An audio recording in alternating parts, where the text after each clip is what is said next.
nagbigay na ng panibagong information si Gold sa next niya na magiging direction. Dito kay Gold guys, so diniscuss natin to sa previous natin na Forex Weekly Outlook na posibleng mahit ni Gold itong liquidity na to. Ayan.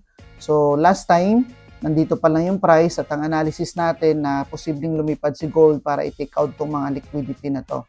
So pwede nyo po yan i-check dun sa previous natin na Forex Weekly Outlook, yung dalawang video.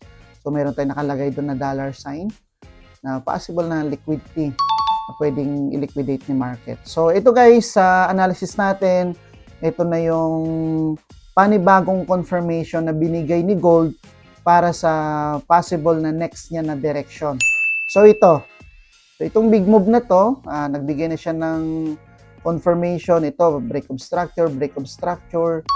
Nagbigay na siya ng panibagong confirmation na posibleng si Gold sa mga susunod na araw, posibleng nang maging bullish na ulit yung panibagong movement niya.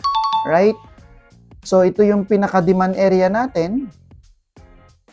Ayan, so dyan ko in-expect or dyan natin i-expect na posibleng mag-drop down dito si Gold para sa panibagong long position.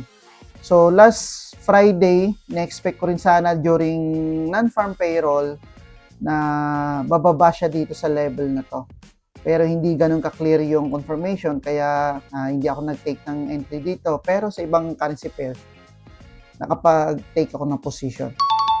So dito, if ever na magkaroon dito ng panibagong break of structure sa baba na posibleng mag-retrace siya.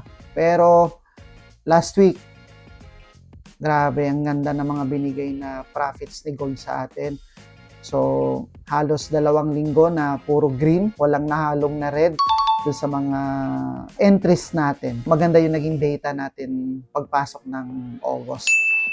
Right, so ito, nagkaroon tayo dito ng magandang profit. So, nung nagkaroon tayo ng profit, nag-out na tayo sa market and then nagtingin na lang tayo ng additional confirmation, right? So in-expect ko this week, possible bumaba dito si Gold sa may demand na yan. And then para i-liquidate din tong malaking fair value gap na to or itong imbalance na yan.